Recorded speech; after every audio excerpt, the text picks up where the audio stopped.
Peace be with you, everyone. Welcome to my channel. My name is Trevor. Really grateful to have you here, and a special thank you and shout out to all my subscribers that like this video already without even watching it. You guys mean a lot to me.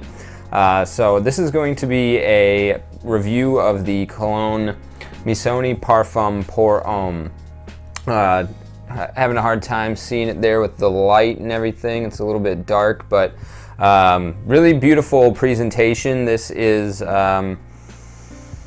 great offering in terms of how the bottle is presented. It's very heavy and it's got a magnetic cap with a very strong pull to it. It kind of clicks on really well. Kind of has this almost oak barrel kind of look to it. There's this band around the middle there, and then this almost brownish green sort of gradient glass holding it all together. And like I said, very heavy, very sturdy, very expensive feeling. However, this is a cheapie. You can generally find this for under $40. I believe it was a 2017 release. Don't quote me on that, but I believe that's about when this came out. And it is a compliment getter. So, very mass appealing compliment getter, cheapie, and awesome presentation, 2017 release. It's kind of a brief intro to this fragrance. So the perfumer behind this fragrance is Natalie Gracia Chetto, and she is the same perfumer that is behind, I think she worked with Quentin Bish on this one. This is Le Male Le Parfum. She's also done Moustache Eau de Parfum, the famous YSL Tuxedo cheapie clone. One of them, it's not from a Middle Eastern brand. And this right here, 1 Million Lucky. So she's got a pretty good portfolio underneath her belt. If you go to Fragrantica, you won't see the perfumer for this one, but if you check this out on Parfumo, you'll find out that she's the nose behind it, which explains the high quality behind this. As you can see, all three of these are really popular. Maybe not everyone's cup of tea. They are kind of popular because they appeal to the modern, sweet, youthful kind of vibe. But this one here is not at all a very sweet, youthful fragrance. It is something that you can get away with being a little bit older, but I think this hits a sweet spot in terms of who it appeals to. We'll get more into that. So beyond, so you have the perfumer and some of her other works, just to kind of get you acquainted with what kind of quality you'll be looking at if you haven't smelled this one, but you have tried one of these. So the note breakdown on this, I can put the entire note breakdown over here on the screen, but some of the main players that you're going to get in here, you've got a really nice soapy lavender that kind of comes in and introduces the fragrance off the top. And then you've got some Mediterranean herbs, some ginger, some nice citruses in the form of lemon, and then as well as some grapefruit, and then some woods, which are going to be oak, which kind of plays into the way that this bottle presentation looks, and then some birch that adds a little bit of smokiness. I believe there's also musk, sandalwood, patchouli, jasmine, but like I said, the main players are going to be that lavender, ginger, citrus, green herbal facets, and then there's an aromachemical in here as well that is composed of certain fruity notes that kind of smell like apple. I believe the actual aromachemical is like a composition of like apple and plum, so it's going to be an overall fruity sensation, but I think Fragrantica lists green apple as the replacement for that aromachemical, while Parfumo lists the actual aromachemical there. So you've got a general understanding of the note breakdown. What this smells like in terms of comparisons, I say this is kind of like a hybrid between these two Chanel fragrances. So off the top you get the ginger kind of blue shower gel vibe that you would get off of Bleu de Chanel, and then it dries down into something soapy, similar to this Chanel Platinum Egoiste. So if you take these two fragrances, combine them, and then reduce the quality of ingredients only ever so slightly, you're going to end up running into something close to what you get here. So this is a little bit more synthetic than a Chanel quality fragrance, obviously for under $40. However, it's not synthetic in an off-putting way, I wouldn't say at all. And then I've also heard that this also bears some similarity to the Abercrombie & Fitch Fierce DNA or the Mont Blanc Legend. I haven't gotten my nose on anything that bears resemblance to that DNA. At least not that I can think of off the top of my head in my collection. I don't own Fierce or any of the Mont Blanc Legend line. But general kind of woody, citrus, soapy fragrance. It's kind of what you're going to get with this. Now, if I could try to describe the way that this smells outside of a note breakdown, to me it kind of, the oak is very prominent in terms of the woody facets in here. It's definitely something that makes it distinguished away from Bleu de Chanel.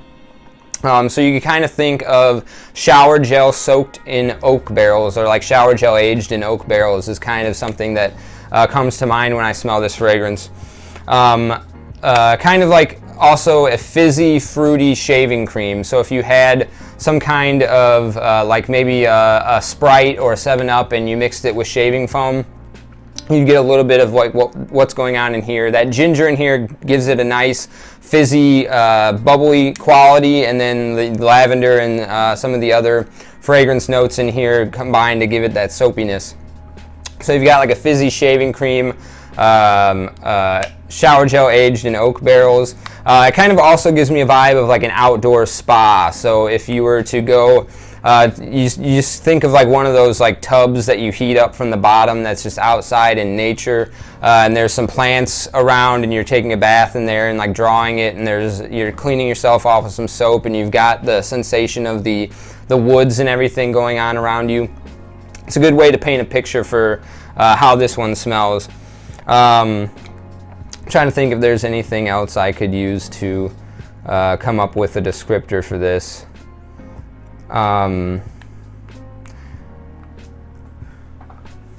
Yeah, I think all three of those are kind of going to hit it really well. Oh, ginger soap, I believe, also would be a good way to articulate this.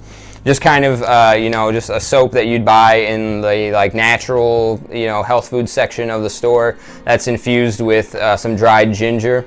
So yeah, like a ginger soap, a fizzy, fruity shaving cream, shower gel aged in oak barrels, and outdoor spa are going to be 4 kind of descriptors you could use to wrap your head around what this fragrance smells like just beyond the note breakdown. So occasions that I think this is good for, I think this is a daytime scent more so than a nighttime fragrance. It's going to be good for casual to semi-casual, you know, business casual, that kind of attire. I think it's great for school, the office. It's going to be good for, you know, running errands, just kind of that sort of casual, everyday sort of fragrance. It's definitely a blue fragrance in that respect. Good for walking the dog, just going out on a nature walk. I think, and then as far as the seasons, this is an all season, but I think it shines the brightest in the spring because of the soapy facets and, you know, some of the green herbal qualities as well. And then the lavender. And then the ginger and the citrus also make it applicable for the summertime, and then I think you could easily get away with this in the fall as well because the oak and the birch add a little bit of like woody smokiness that gives it some more depth than your average freshie. And winter, you could, same reason why you could wear this in the fall, but I think it's not quite as, you know, dense as you would want for very cold weather.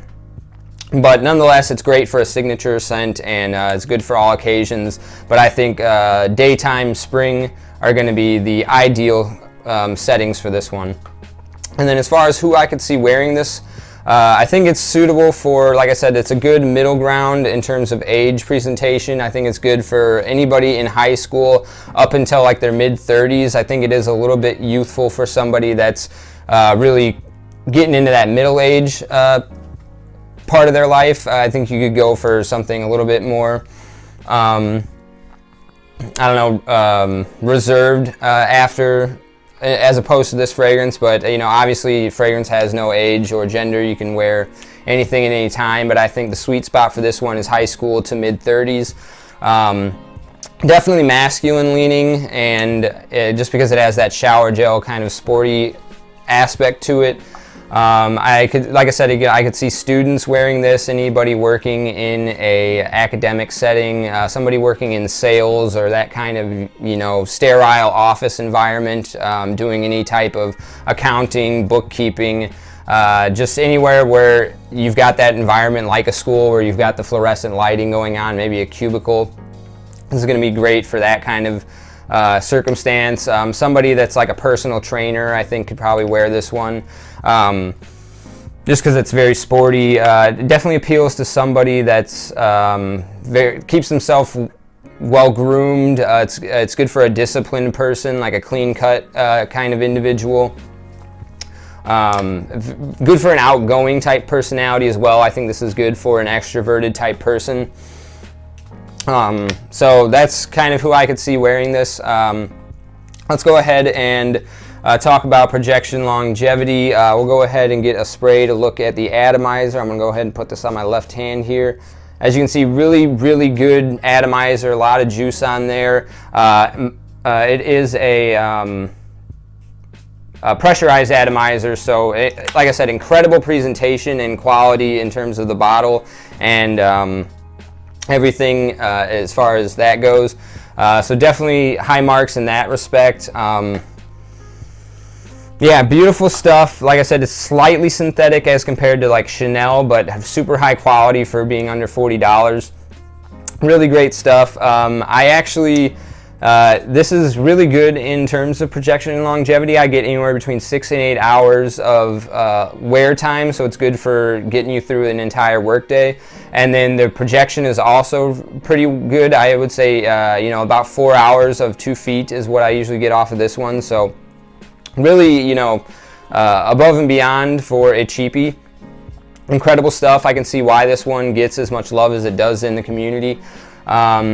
So yeah, we have good projection, good longevity, good atomizer. I think the bottle presentation is great. As I've mentioned many times before, the magnetic cap, it is a compliment getter. I've gotten more compliments on this than I have on Bleu de Chanel EDT. And yeah, overall I would probably give this a rating of an 8 out of 10. Only marks down are for the slight syntheticness that it has, and the fact that it's a blue fragrance, so it's not very, you know, it's somewhat unoriginal. Like I said, it's more of like a hybrid between 2 Chanel fragrances, so it's not unique in that sense, and you could probably, if you did pick it up, there may be some redundancy in your collection because it is just fitting into the most ubiquitous genre, at least in this point in perfume history. But overall, I think it's a great cheapie. I don't know if I would get a backup bottle after this runs out, just because it is, like I said, you know, a blue fragrance, and I'm sure I'm going to have a lot of those that I need to burn through in my collection, but it is something that I would definitely consider getting a backup bottle or replenishing after it runs out, because it is, out of all my blue fragrances, one that I do reach for the most. So that was my full review here on Missoni Parfum Pour Homme. I think I'll also link in the description where you can pick this one up for the best price. I believe Joma Shop has it for just under like $37. I'm not sure, maybe Fragrance Net might also have it for a decent price, but I know Joma Shop was the best place to pick it up when I was filming this. So definitely check this one out if you haven't. Let me know in the comment section below if you have tried it. And if you made it this far into the video, consider subscribing if you're not a subscriber. If you are subscribed, consider hitting the bell notification to keep updated when I upload. And I really appreciate you sticking with me to the end of the video. I'll see you in the next one. Take care.